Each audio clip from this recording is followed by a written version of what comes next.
আসসালামু আলাইকুম। আশরাফ অ্যাগ্রো বিডির পক্ষ থেকে আপনাদের সবাইকে স্বাগতম। দেশ এবং দেশের বাইরে যে যেখান থেকে দেখছেন কৃষিভিত্তিক চ্যানেলটি অবশ্যই লাইক, কমেন্ট এবং সাবস্ক্রাইব করবেন।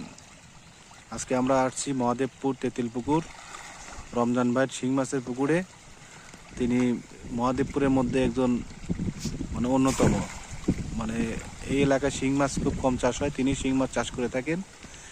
তার পুকুরে শিং মাছ চাষ দেখলে সবাই হতবাক হয়ে যাবেন। তিনি বিগত কয়েকদিন আগেও মাছ অন্য একটা পুকুরে বিক্রি করছেন। কয়টা কেজি বিক্রি করছেন? 60 কেজি মাছ বিক্রি করছেন, কিন্তু পরিতাপের বিষয় হচ্ছে তিনি বাজার দরটা ঠিক মতো পাননি।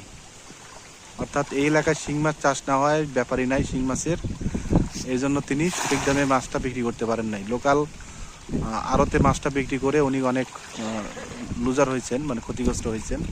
280 টাকা কেজি ধরে তিনি মাছ বিক্রি করছেন, 60 কেজি মাছ।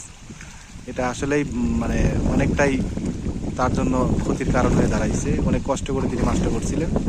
এই পুকুরে মাছটা 140 টাকা কেজি, প্রায় কয়দিন হয়েছে? 45 দিন, 60 দিন, 2 মাস আগে 140 টাকা কেজি নিয়ে আসছেন অন্য পুকুর থেকে। বর্তমানে 25 টাকা কেজি মাছ আছে। আসলে শিং মাছের জন্য মহাদেবপুর নওগাঁ অত্যন্ত গুরুত্বপূর্ণ একটি এলাকা। এখানে ইচ্ছে করলে অনেকেই খুব ভালো পরিসরে শিং মাছ করতে পারবেন। আর পর্যাপ্ত মাছ আছে এই পুকুরে, মাছ খাবি খাইছে পর্যাপ্ত পরিমাণে। এখন ছোট মাছগুলো বেশি আসছে, রাত্রের বেলায় বড় মাছগুলো আসে। তো আপনারা যদি শিং মাছ চাষ করতে চান অবশ্যই নওগাঁর মধ্যে হলে তেঁতুলপুকুর রমজান ভাইয়ের সাথে যোগাযোগ করতে পারেন। আর না হলে আমার ইউটিউব চ্যানেলে আপনারা যোগাযোগ করলে আমি সঠিক পরামর্শ দিব ইনশাল্লাহ, যতটুকু আমার জানা আছে।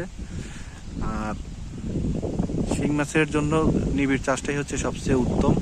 অর্থাৎ অল্প জায়গায় বেশি মাছ উৎপাদন করা সম্ভব। 1 শতাংশে আপনি ইচ্ছে করলে 3 থেকে 4 মণ শিং মাছও উৎপাদন করতে পারবেন, যদি সঠিক পরিচর্যা জানা থাকে। আর যদি না জানা থাকে এবং আপনি শিং মাছ যদি করতে চান অবশ্যই আমার সাথে যোগাযোগ করবেন।